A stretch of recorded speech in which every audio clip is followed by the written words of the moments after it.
edition of The Wellness Warrior. Today, I'm speaking with Dr. Michael Lewis, MD, about all things wellness. Welcome, Dr. Lewis. Hey, it's great to be with you, Brooke.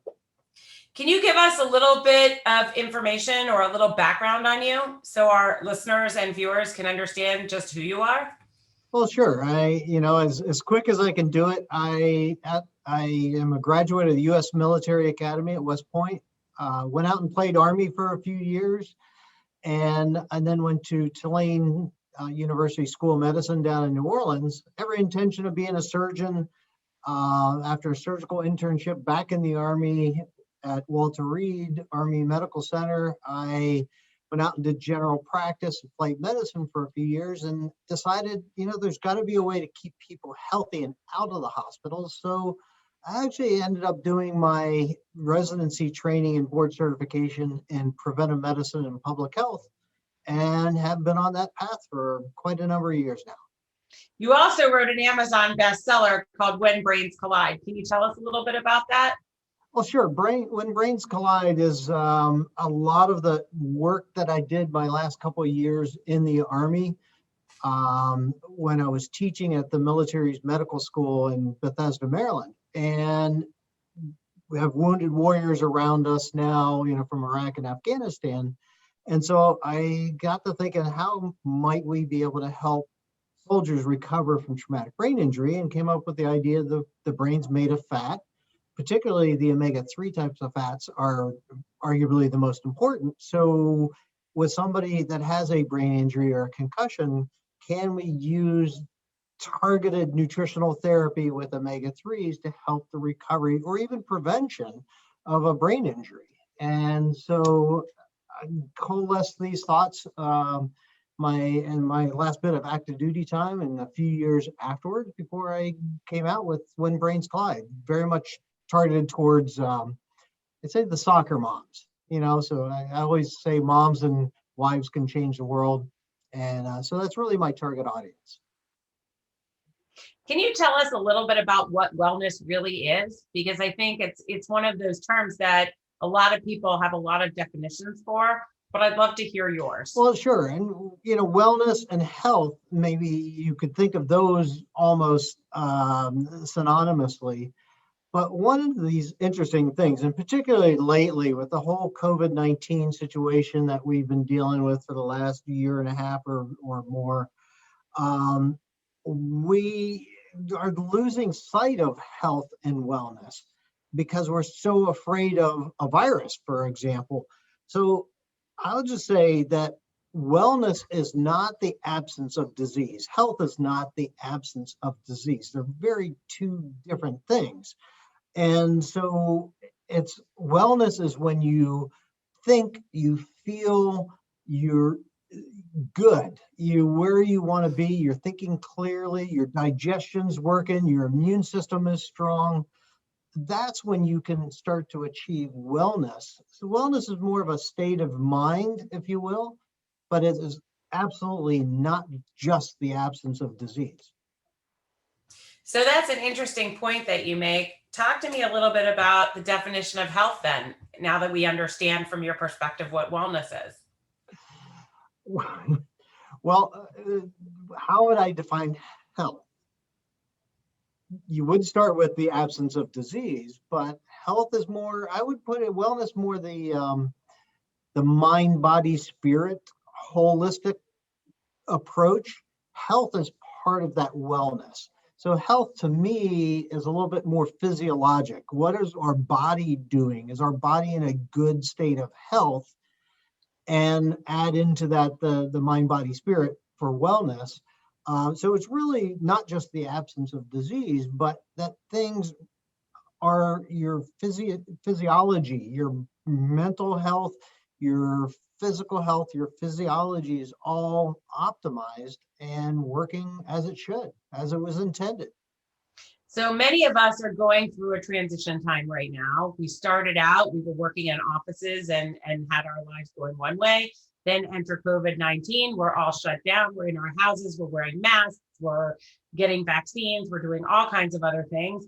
Now, all of a sudden, we're going back and entering the workplace and entering the world a little bit like we used to. but a lot of people are having difficulty with that.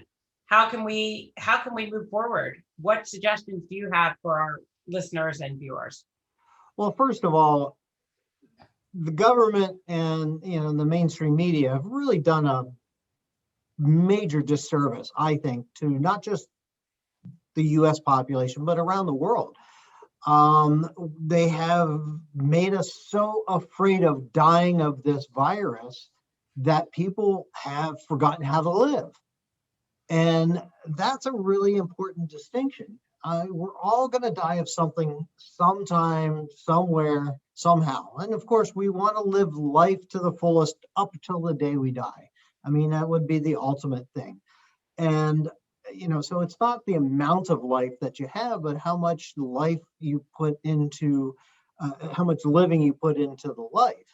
And so we really got to remember the idea of hugging and handshakes and that interpersonal reaction. I mean, Zoom is great, and it's allowed us to be able to do a lot of things that we wouldn't have been able to do, say, 20 years ago. But it's not a replacement for that interpersonal relationship. When I was doing work throughout, like, say, Asia and around the world, when I was developing programs, my colleague, I would always tell them that I don't want you to be a colleague. I only work with friends. Well, how do you do that in Zoom with people you may not have ever met? So we've got to get back to that interpersonal relationship and start living again, not just being afraid of dying. Can you give us 3 of your top tips for how to do that? How to achieve getting back to living? Well, getting back to living, one is getting your health in the right shape. The things that we should have been doing and always should be doing: diet and exercise, taking the right supplements if that's necessary, keeping your health fine-tuned, both how we do daily living, but also get the checkups that you need, the cancer screenings that we should be getting on a regular basis. Things that actually, and very scary, is that the amount of cancer screenings and other things such as new high blood pressure medicines and new diabetes medicines fell by 80-90% during the whole COVID crisis. But it isn't because they went away. It's because people stopped going to doctors and they stopped going out. So get your health in the right shape. Get back to your doctor for that routine screening, and do the things that you want. On the mental health side, I think we've taken a huge hit. And the way we're going to get out of this is reestablishing those interpersonal relations. If you're not so comfortable with that, do it outside. Go meet a friend, take a walk outside, but spend time with loved ones and with friends and rekindling those relationships that really make us human. Thank you so much. Can you just address the subject of supplements for a minute or two? And I know we're going to do a separate module or episode on supplements, but you did touch on if you need supplements. How do we know if we need supplements and which ones are right for us? It's a really, really difficult question, Brooke. So lots of people will say you don't need supplements. All you need to do is eat right, and food will provide everything you need. That would be great, except most of us don't eat right, and we don't eat the healthy things, or we eat the unhealthy things. So number one is supplements can help fill in the gap of what we're missing by our habits, and sometimes our bad habits. But in the whole bigger picture, you also have to look at the agricultural industry and the soil and the nutrient value of food. And that has very well been documented and declined decade after decade after decade. In fact, I used to give talks, and one of the slides I put up there was a quote, something like,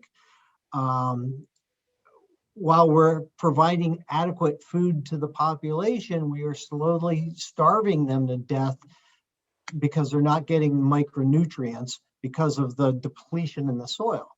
And that was from a Senate testimony in 1936. I don't think things have gotten much better since then. In fact, I would argue things have gotten a little bit worse. So you kind of got the double whammy is we're not eating right. And B, even the food we're eating doesn't have the nutritional value that our grandparents or great-grandparents had when they were growing up. One tip above any on all else with regard to supplementation, if you were going to take one supplement, what would it be and why? I've been a big fan of fish oil, omega-3 supplementation. Though I have to say, it's hard to say that would be the best one, but it's got so many good things and such great value. Our brain is made of fat. Omega-3s are arguably the most important of those fats. And our diets and the agricultural industry behind it have become so skewed away from omega-3s to pro-inflammatory omega-6s that we become out of balance. And the best way to get back into balance is supplementing with the omega-3s because there's just too many omega-6s in our typical diet and in the food supply. So I could waffle on that a little bit, but I would say omega-3s are certainly, in my mind, probably the most important. Not just for our mental health, but for our immune system, for so many different reasons. Vitamin D would be certainly a good second, but I'd have to go with omega-3s. You're listening to the latest episode of The Wellness Warrior with Dr. Michael Lewis, MD. Thanks for joining us today, Dr. Lewis. It's great to be with you again, Brooke.